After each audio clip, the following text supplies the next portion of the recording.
Tadadam, pam, pam. Voici les 5 meilleures niches TikTok à lancer si tu veux gagner plus de 3000 € par mois en décembre 2024. Et ici, ces niches, globalement, elles seront pas que bonnes en décembre, elles seront aussi bonnes pour tout le début 2025. Ceci dit, il faudrait vite arriver dessus, puisque bon, s'il y a des niches qui marchent très bien avec peu de travail, eh bien les gens, ils vont naturellement, rapidement aller dessus. Et donc, faut agir vite.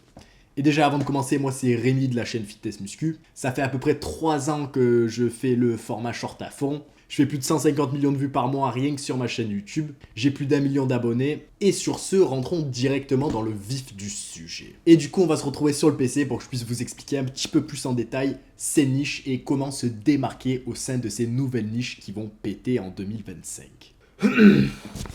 Et donc, nous voilà devant le PC. Maintenant, ça va être l'heure d'analyser un peu ces nouvelles niches qui vont péter en 2025. Et la première niche qui est franchement sous-utilisée, et je trouve ça presque étonnant, c'est la niche un petit peu des actualités people. Les actualités people, qu'est-ce que c'est? C'est en gros les infos, les nouvelles, mais sur les gens spécifiques, sur des célébrités spécifiques. Et les nouvelles, on va dire, un petit peu scandaleuses, désastreuses. Et voilà, tout ce qui regroupe un peu ces sujets, on va dire, qui attirent l'attention. Et du coup, là, il y a une chaîne qui fait déjà ça, le Zap People. Mais vous allez voir, cette chaîne, elle fait une chier de vues, quoi. Des paquets qu'elle en peut plus. Et globalement, il y a pas mal d'améliorations qui pourraient être faites. On va écouter une vidéo et vous allez vite comprendre ce que je raconte. Un joueur de l'équipe de France filmé en train de prendre de la drogue et frapper 2 femmes en boîte de nuit. Le défenseur des Bleus Théo Hernandez est accusé par le journaliste Fabrizio Corona d'avoir été violent à l'encontre de 2 femmes lors d'une soirée organisée. Donc voilà. Ensuite, il rentre un petit peu dans les infos. Si on regarde les autres vidéos, c'est un peu pareil. Pamela Anderson fait de terribles révélations sur Adil Rami et là, en gros, ça c'est un format qui marche du feu de Dieu. Et en plus, c'est un format qu'on peut facilement améliorer en tant que créateur, quoi. Là, je sais pas ce que c'est, on dirait une voix IA. Si c'est une voix naturelle, elle est pas très belle. C'est fait avec voix IA, choix de musique franchement pas génial. Les accroches sont très très bonnes, mais des accroches très bonnes, tout le monde peut en faire. Et il suffit que tu fasses accroche très bonne, tu montres du face cam pour un petit peu te différencier, et tu parles sans voix IA, tu fais des belles voix, accroches, etc. Et normalement, tu feras plus de vues que lui, vu que c'est juste simplement des meilleures vidéos que ce mec-là. Alors ce mec-là, qu'on soit clair, il est fort sur création d'accroches. Choix de sujet, là, il est bouillant. Mais ça, c'est deux choses qui s'entraînent. Et si tu as ces deux éléments aussi forts que lui, mais que tu as aussi qualité audio et, on va dire, une certaine personnalité, pas la voix IA, quoi, eh bien, tu vas le devancer de pas mal. et règle ses comptes. La mannequin Ensuite, choix de musique, franchement, pas top. un célèbre établissement hôtelier. Là, on va regarder un peu le milieu de vidéo. Mais il me semble avoir déjà regardé le milieu de vidéo de cette chaîne. Globalement, ils sont généralement un petit peu faibles, quoi. Ils parlent de l'histoire, mais il n'y a pas de retournement, il n'y a pas des relances. C'est un peu laissé comme ça. C'est pas fait, on va dire, aux règles de l'art, mais ça marche très bien vu que le choix de sujets sont géniaux et les accroches sont bouillantes. Mais on va quand même regarder. Difficile, marquée par la violence de son père envers sa mère, mais elle est aussi revenue sur ses nombreuses histoires de cœur en évoquant sa terrible relation avec le footballeur Adil Rami. Alors qu'ils ont été en couple de mai 2017 à juin 2019, Pamela Anderson confie garder un très mauvais Franchement, la musique, elle me casse les oreilles. souvenir de leur idylle amoureuse et confie avoir été honteusement trahie par le champion du monde de football. Elle raconte l'avoir rencontré dans un célèbre établissement hôtelier à Monaco et avoir vu un bel homme grand, sombre, qui l'a gratifié de compliments enflammés avant de lui proposer de monter dans sa chambre. Pamela Anderson confie que lorsqu'Adil Rami s'est penché pour verser du champagne dans son verre, elle pouvait sentir son eau de Cologne et c'est là qu'elle est tombée sous son charme. L'ancienne star d'Alerte à Malibu confie que persuadée que c'était le grand amour, elle prend la décision de s'installer dans le sud de la France pour rester proche de son compagnon qui jouait à l'Olympique de Marseille. Mais au bout de seulement environ 1 an et demi, elle explique avoir été trahie par le célèbre défenseur français en apprenant qu'en réalité, il vivait une double vie avec son ex-femme depuis le début de leur relation. Pamela Anderson fait de terribles... Donc il fait un petit peu brut. Après, ce qu'il fait très bien, c'est que là, il y a toute une vidéo. Et essentiellement, le contenu lui-même, la récompense de la vidéo, elle se joue sur ces 5 dernières secondes. L'accroche, elle a été trahie par Adil Rami, elle a été trahie par Adil Rami. C'est beaucoup répété. Pamela Anderson... Et il est très fort, on va dire, à donner l'illusion qu'on avance vers quelque chose sans réellement avancer vers quelque chose, quoi. Et on n'arrive que à la conclusion dans les 3-4 dernières secondes. Donc ça, globalement, c'est très bien fait de sa part. Et donc voilà, il suffit que tu améliores tout ça, ce qui est améliorable, et tu auras des vidéos qui marchent mieux que lui. Et ces vidéos, elles marchent du feu de Dieu, quoi. Il doit faire, je sais pas combien de vues il fait par mois, quoi, mais c'est un paquet. Donc voilà. Alors une autre niche étonnante qui est très sous-utilisée et qui ne sera pas sous-utilisée pendant longtemps, c'est la niche des voitures. Et ici, il y a beaucoup de sujets au sein des voitures. Déjà, les voitures, voilà, chez les hommes, c'est un sujet qu'ils adorent. Il y a une grande audience pour les voitures. Et étrangement, l'offre de vidéos sur les voitures, elle est pas si grande que ça. Alors, il y en a plusieurs. Il y a certains gens qui ont des concepts très intéressants comme les pilotes du dimanche. Ce concept, il est juste ingénieux, on va dire, de parler, d'utiliser des exemples de personnes qui cherchent une certaine voiture avec un certain budget et ensuite lui te guide à peu près dans ce qu'il faut acheter. Ça, c'est incroyable. Ceci dit, il y a aussi d'autres types de vidéos que tu peux faire au sein de ce même domaine, du storytelling autour d'une automobile. J'en sais rien, comment cette voiture a gagné X Grand Prix, pourquoi X voiture est meilleure qu'une autre voiture, pourquoi tu devrais jamais acheter une voiture. Ça, c'est que des sujets de vidéos qui peuvent très bien marcher si exécutés correctement. Et pourtant, j'en vois, il n'y a personne qui fait trop ça. Ceci dit, je vais rentrer un petit peu plus dans l'analyse du pilote du dimanche. Et lui, il fait pas mal de choses très bien. Mais il y a un gros truc qui peut être amélioré. Et du coup, on va regarder un peu les vidéos. Je vais vous montrer ce que c'est. On a Wallace aujourd'hui. En parlant de TFSI, ça correspond à quoi le numéro à côté? Je pense pas qu'une A330 TFSI soit équipée d'un moteur 3 litres. Et maintenant, on va regarder la vidéo à 400 000 vues et vous allez voir la différence. Johan qui cherche une voiture avec un budget de 20 000 €, une voiture confortable et assez haut de gamme. Alors déjà confortable. Ici, je pense que la grande différence dans les nombres de vues, elles sont attribuées à l'accroche, vu que les pilotes du dimanche, il fait beaucoup de choses très bien. Il parle très bien, il connaît très bien son sujet. Lui, il fait ça sans script, mais c'est très très beau. C'est très très agréable à écouter. Franchement, ces vidéos, elles sont extrêmement bien et c'est pour ça qu'elles marchent autant. Hein. C'est pas pour rien. Ceci dit, il y a un truc qui fait de façon un petit peu moyenne, c'est souvent ses accroches. Et globalement, vu que le reste de la vidéo, c'est toujours très très bien, je pense aujourd'hui, ce qui différencie une vidéo qui marche pour lui d'une vidéo qui marche pas, c'est la qualité de son accroche et un petit peu le choix de sujet. Avec les sujets qui marchent généralement, c'est sur les voitures un petit peu plus haut de gamme. Les voitures un peu plus haut de gamme, idéalement pas chères. Et tout ce qui est choix de voiture. Après, les détails plus techniques, les gens, ça les intéresse moins. Mais voilà, donc si vous faites un petit peu, si vous êtes passionné de voiture et que vous aussi, vous connaissez un petit peu en achat de voiture, ça serait intéressant de peut-être essayer un concept similaire à lui. Quelle voiture acheter avec tel budget. Et aujourd'hui, si j'étais les pilotes du dimanche, je pense que je ferais, c'est que là, je prendrais peut-être sur chaque vidéo, allez, 3-4 minutes juste pour réfléchir à une accroche, on va dire, beaucoup plus classique, beaucoup plus traditionnelle dans les règles de l'art. Et je pense que ça améliorerait pas mal la qualité de vidéo. On a Khaled. Salut, c'est possible d'avoir un SUV pour à peu près 25 000 €, pas trop kilométré. Alors, évidemment, on commence avec le Peugeot 3008 en phase 2 2020. Ceci dit, gardez bien en tête, ça, c'est pas le seul concept de vidéo qui peut être fait autour de l'automobile. Loin de là. Je pense des comparaisons de voitures. Je pense cette idée, t'as 25 000 €, tu sais, tu donnes le choix entre deux voitures, laquelle gagnerait une course entre X voitures et X voitures, tu sais, un petit peu de la même gamme, un petit peu du même prix. Ça, c'est des vidéos, je pense, qui pourraient bien marcher. Quelle est la voiture de luxe la moins chère? Ça, c'est une vidéo qui peut bien marcher. Je pense qu'il y a beaucoup de contenu autour des bagnoles qui peuvent marcher, ou j'en sais rien. Pourquoi la meilleure voiture Pourquoi est-ce que la Polo de X années est la meilleure voiture à acheter pour étudiants? Quelle est la meilleure voiture à acheter pour étudiants? Vraiment, il y a une chier de sujets autour de la bagnole, c'est vraiment sous-utilisé. Donc moi, je vous dirais, si vous aimez les bagnoles, c'est un bon moment de rentrer. Moi, ce que je vous dirais, c'est n'hésitez pas à sortir de ce qui est fait, donc sortir un petit peu moins du pilote du dimanche. Pilote du dimanche, il a un format de vidéo qui est excellent, très propre à lui, qui fait très très bien. Donc moi, si j'étais vous, j'irais peut-être toujours dans le monde de la voiture, mais un sujet légèrement différent. Comme ça, tu fais pas concurrence à lui et surtout, lui, il fait pas concurrence à toi. Vu que lui, c'est un gros du milieu et puis il a beaucoup d'expérience. Donc ça va être dur de faire des vidéos mieux que lui, quoi.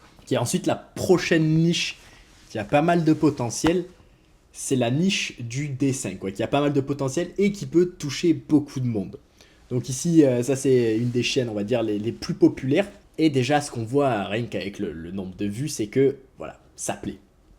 si fait correctement, il y a une audience. Il y a une bonne audience à développer autour de cette niche. Et du coup, on va regarder une ou deux vidéos. Et je vais vous montrer pour moi un des éléments les plus importants à intégrer dans ces vidéos si vous souhaitez du coup percer dans cette niche.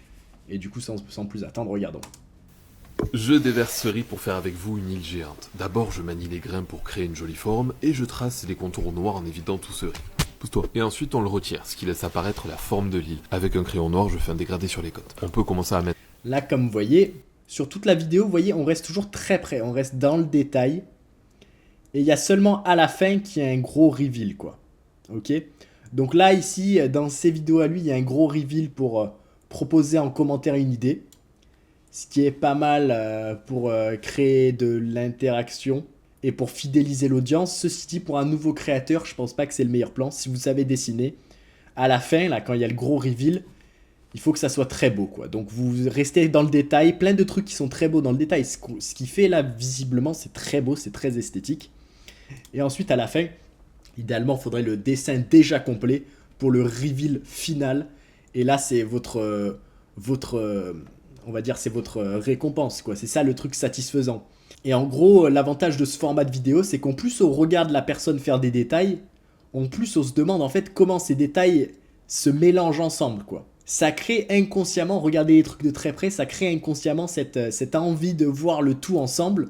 Et du coup, le mec, quand il arrive à la seconde 20 de ta vidéo, il va pas aller swiper, il a déjà investi 20 minutes, il va rester jusqu'au gros reveal, quoi. Si tu fais pas de gros reveal, il va détester tes vidéos, il va swiper, il va se casser. Et si tu fais le reveal trop tôt, une fois qu'il y a le reveal, il va swiper. Donc tu gardes le reveal bien pour la fin, mais voilà, faire comme lui. Je remplis votre île flottante avec vos commentaires. Renan François, un Lidl s'il te plaît, j'adore Lidl. Comme tu es un grand fan de Lidl, ça sera le supermarché de notre ZAC. Avec terrasse pour les petits déjeuners, on est sur une île futuriste, un petit logo de la franchise et son parking 10 places. David Guetta, oh, c'est dommage, ça manque d'une boîte en plein air pour faire la fête sur cette île. On aura donc l'honneur d'avoir ta boîte plein air au sud de l'île, tes platines waterproof, terrasse et bouée flamant rose. C'est une piscine à vagues. Et là encore, quand il remplit avec les commentaires, on est sur la même structure, hein. Dans le détail, dans le détail, dans le détail, dans le détail, dans le détail, dans le détail, avant de boum, on voit le tout. C'est ça qui fait le génie de ces vidéos, quoi. Et ici, cette astuce un peu pour augmenter l'interaction en demandant les gens de dire ce qu'ils voudraient qu'ils rajoutent, c'est aussi franchement pas mal. Ceci dit, il faut garder en tête que généralement, la première vidéo où vous faites le reveal et que l'île elle est vide et que vous demandez quoi mettre, cette vidéo, généralement, elle va moins bien marcher. Et c'est les vidéos en fait où tu remplis la totalité de l'île et ensuite quand tu fais le reveal et que tout est rempli, c'est celles-ci généralement qui vont avoir la récompense la plus impactante, donc faut garder ça en tête. Il y a le chauffage. Bienvenue dans la creepy capsule. Angèle, il est où le sanctuaire, wesh? Bah attends, il faut le construire, j'espère que 2 étages, ça te convient déjà. C'est toi qui t'occupe. Après ici, généralement... Je déverse ce riz pour faire avec vous une île. Les rivières qui s'écoulent dans le lac Ici, ce qui est dommage... sont chargés de dioxyde de carbone, qui a une tête particulière. C'est que généralement, ce qui pourrait être amélioré dans ce format de vidéo, c'est qu'il y a un petit vide auditif qui pourrait être rempli soit par une musique, soit le mieux, ça serait du merdier ASMR, quoi. Mettre le micro bien près et entendre le frottement du stylo sur la feuille, tu sais, à chaque moment. Ajouter cet aspect ASMR, je pense que ça rajouterait aussi pas mal au format. Ou simplement ajouter une musique si t'es un peu plus feignant ou que t'as pas les meilleurs micros. Ceci dit, ici, le choix de musique qui sera important. Tu vas pas pouvoir mettre de la funk comme sur d'autres musiques, comme sur d'autres formats, quoi. Il faudra trouver un truc spécifique un petit peu au dessin, donc un truc un petit peu plus chill, mais malgré tout, toujours aussi efficace. Voilà. Ça va être le grand axe d'amélioration si vous voulez vous lancer dans ce format. Ok, donc ensuite la prochaine niche qui a du potentiel, c'est celle des échecs. Et cette niche, je la connais pas trop mal puisqu'il y a quelqu'un ici, là, je travaille avec un créateur là dans l'école de création, dans mon école de création de vidéos, Creator Boost, qui fait aussi des échecs. Et cette niche, elle a honnêtement pas mal de potentiel. Il y a plusieurs aspects qui sont sous-utilisés en ce moment. Mais en gros, cette niche, elle va avoir une grosse faiblesse et tu vas rapidement rentrer dedans. La grosse faiblesse, c'est les visuels. Voilà. C'est un style de vidéo où tu seras forcé un petit peu à montrer ta tête. Parce que si tu montres pas ta tête et que tu montres que le jeu d'échecs comme ça, là, en 2 dimensions, voilà, ça va pas marcher. C'est trop ennuyeux. c'est trop difficile à faire marcher. Donc, deux solutions possibles. Soit montrer, on va dire, un jeu d'échecs en 3 dimensions. Tu filmes ton jeu d'échecs d'en haut et tu sais, avec ta main, tu la rajoutes, tu la places, etc. Ça peut être pas mal. Ou faire comme lui, simplement un face-cam. Très heureux. Ou aussi des jeux, des compétitions où, comme d'hab, il y a face-cam. Donc, gardez cet aspect face-cam pour casser la monotonie des échecs, le visuel ennuyeux des échecs. Et une fois que tu fais ça, cette niche, elle a vraiment pas mal de potentiel. Donc, si tu es fort aux échecs, tu peux faire comme Julien Song ici, qui fait des parties où il est en compète, etc. Ceci dit, j'imagine que la majorité d'entre vous ne sont pas aussi forts que Julien Song. Et donc, l'autre sous-niche qui serait intéressante à explorer sur les échecs, qui est pas mal fait du côté US, qui est pas du tout fait du côté français, c'est la niche, comment dire, un petit peu autour des gens qui font des échecs, autour de, comment il s'appelle comment, le danois là, faire des vidéos autour d'une partie spécifique, par exemple Magnus Carlsen qui arrive 25 minutes en retard, qui arrive quand même à plier son adversaire. Ça, c'est une bonne idée de vidéos, soit ça, soit des parties d'échecs où ça se termine en pleurs, ou voilà, faire un petit peu des vidéos suivre le format storytelling un peu plus classique, et au lieu de partager une stratégie pour les auditeurs, tu partages plutôt un événement lié aux échecs. Moi, par exemple, j'avais fait Magnus Carlsen à 13 ans qui bat le champion du monde, donc qui fait égalité, avec le champion du monde. Ça respectait les règles de storytelling classique. Moi, aux échecs, je suis pas un grand maître, hein, j'ai pas un très bon niveau du tout. Et la vidéo avait quand même bien marché, vu que en gros, au lieu d'apporter de la valeur en apportant une stratégie, en gros, tu couvres plutôt une histoire liée aux échecs, et des histoires liées aux échecs, c'est très très peu fait. Pourtant, je dirais que les échecs, c'est quand même un jeu de table qui est extrêmement connu, et beaucoup de gens savent jouer, quoi. Donc c'est un sujet qui intéresse beaucoup, c'est un sujet qui est pas trop fait, surtout l'aspect, on va dire, parler des histoires autour des échecs. Et donc ça, pour moi, c'est une niche qui est grande ouverte. Et donc voilà, si vous aimez bien les échecs, je vous conseille fortement de vous y intéresser. Et l'avantage, c'est que voilà, pour le moment, c'est pas trop fait. Il y a des sujets US qui ont bien marché, donc vous pouvez aller puiser là-dedans si ça vous intéresse. Et ce sont des sujets, voilà, universels qui vont marcher en français, ils vont marcher en anglais, ils vont marcher en portugais, ils vont marcher en espagnol, quoi. Voilà. Et si vous voulez vous lancer dans la création de vidéos et que vous voulez avoir des résultats très rapides, moi, en ce moment, j'ai une école de création de vidéos, je vous aide, où en fait, je prends vos vidéos, je les critique, je vous dis comment améliorer ça pour que vous puissiez progresser le plus rapidement possible, le plus rapidement arriver à un stade où vous pouvez gagner de l'argent, puisque le problème en tant que créateur, c'est que c'est dur de savoir ce qui fait pas marcher ta vidéo. Des fois, c'est un mauvais audio, des fois, c'est un mauvais visuel. Moi, par contre, je saurais vous dire ce qui fait pas marcher, et du coup, juste en vous disant que la vidéo, elle est ruinée à cause de ça, si vous travaillez sur ça, eh bien vous allez pouvoir résoudre le problème. Au bout d'un moment, vous allez très rapidement arriver à un stade où vous pouvez générer pas mal d'argent grâce au réseau.